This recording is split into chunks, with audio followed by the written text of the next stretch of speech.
Okay, we're going to go ahead and roll right into our next availability. We are now joined by the driver of the number 21 Wood Brothers Racing Ford Mustang Dark Horse, Josh Berry. Once again, we'll head straight to questions. If you have a question, raise your hand. We'll get my two. We'll start with Scotty, then Steven.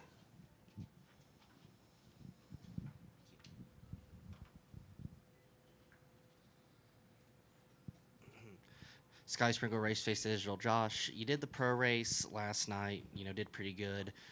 You're a late model guy. You've been to a lot of different facilities in your career. Does North Wilkesboro still feel as important as it did when we first came back here in 2023? And what do you hope to see from the future of the track? Yeah, no, I think so. It's been a lot of fun the last couple of years coming back here. Obviously, they've done an amazing job with the facility.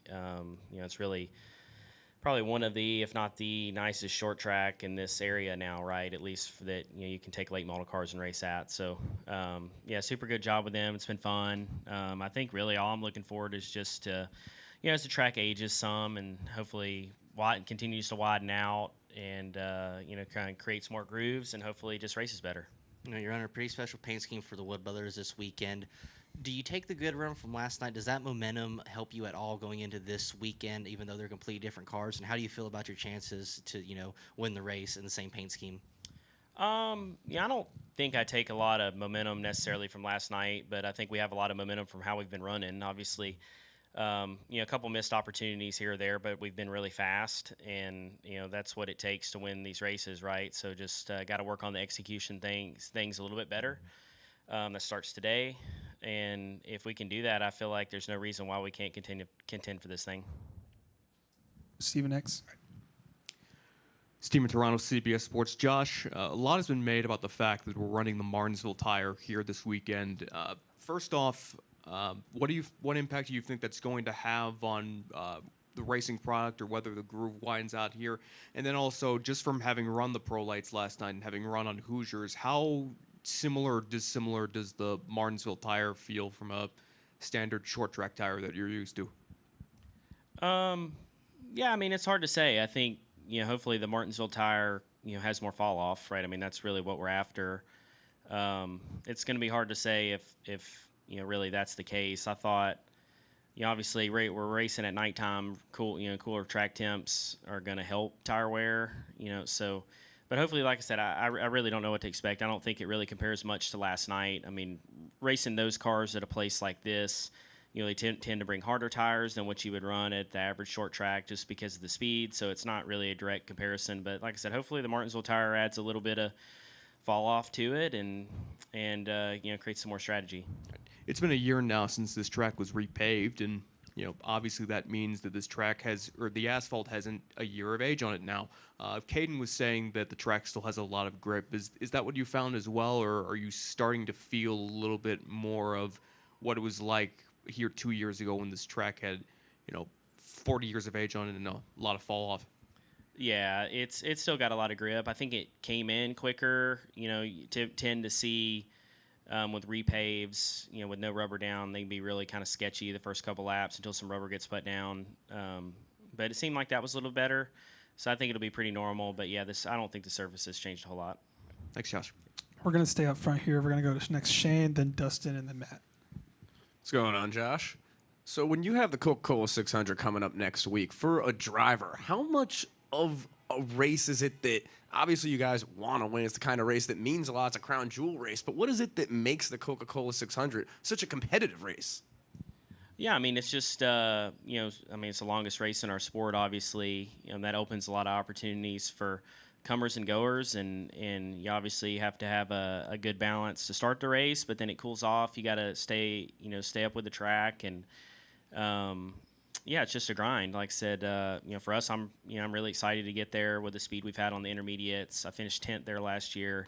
Obviously would have liked to run the full 600 miles to get the full experience, but I think it's a fun one. It's a crown jewel. The pre-race is a lot of fun and really special, and we're excited to get there. And just what does it mean for the sport? Obviously, the Wood Brothers are up in Virginia a lot. We go to Martinsville, how big that is. But just for the sport to be around Charlotte and to just all come back Memorial Day weekend, how cool is that going to be? Yeah, I mean, it's home for nearly all of us, right? So to get to race at home, bring your friends and family, there's always a good crowd. Pits are always packed, and that just makes it a little extra special. Come next to Dustin. Dustin Long, NBC Sports. Josh, it's been nearly a year since the announcement of SHR announcing its plans to go away. When you think about what you've gone through, the highs and lows, and even in a year's time, you've won a race, you're in a playoff situation. What kind of goes through your mind, or what's the reflection of what your journey has been like in the last year from that announcement to what you've accomplished this year?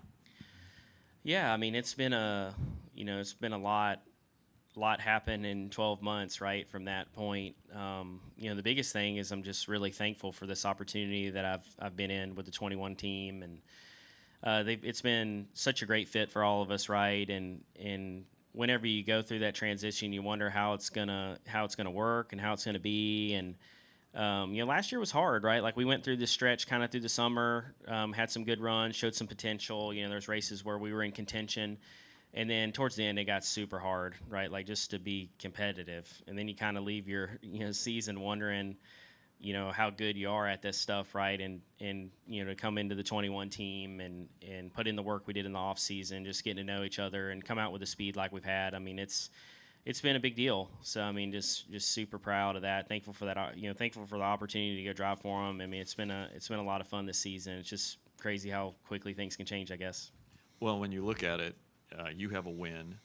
Chase Briscoe right now is in a playoff spot. Ryan Preece has now moved into a playoff spot with the penalty to Buescher. So 3 of the 4 of you guys are in a playoff spot a year later. What does that mean, and how you look at that from the journey all of you guys have gone through in that time?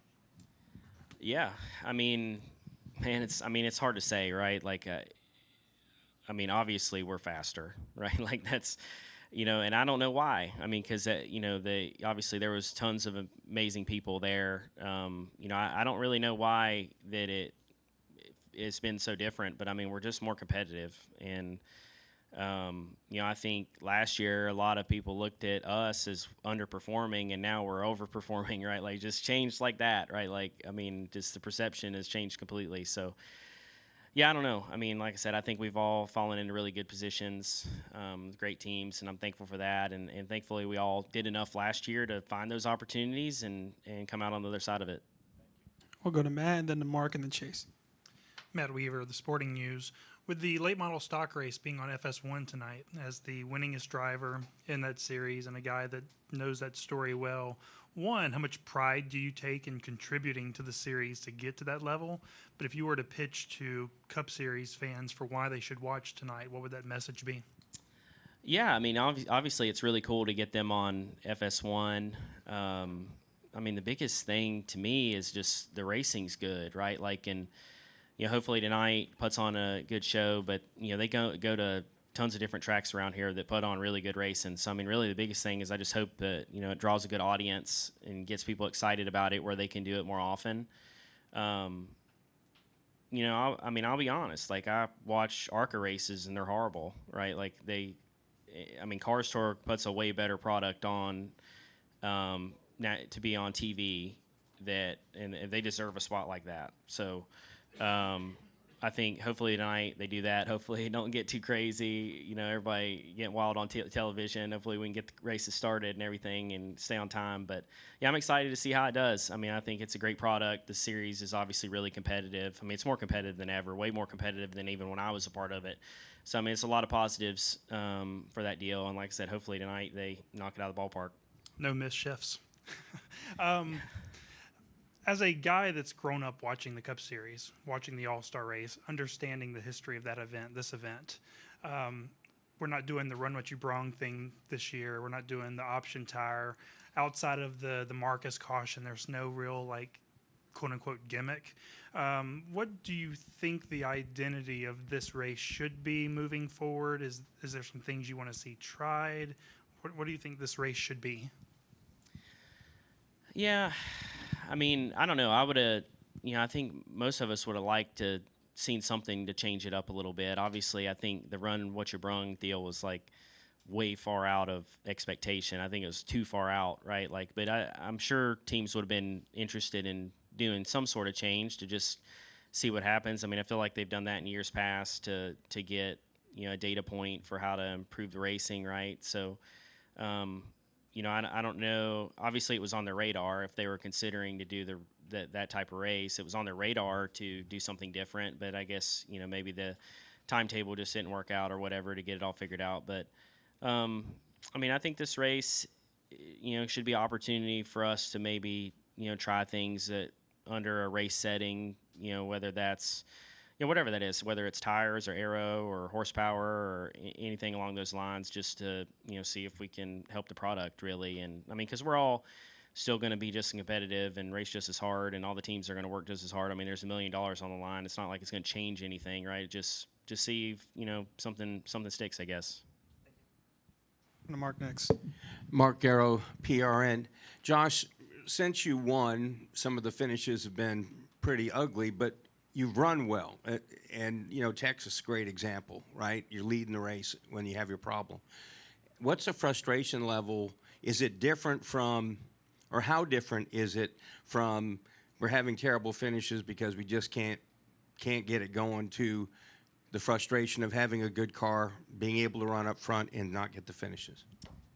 I mean, the frustration's considerably less compared to last year, right? I mean, obviously, being competitive is the biggest thing. I mean, that's the hardest thing to figure out, is how to be fast and lead these races and get yourself in contention. And we've done that a lot. So, I mean, it's really, yeah, I mean, it's frustrating to make mistakes, you know, and those mistakes fall on me, but all we can do is just continue to put me in that position and, you know, keep working on those things and getting better. And, you know, and the finishes will come, right? I mean, obviously we're, you know, fortunate to have that win in the bank, and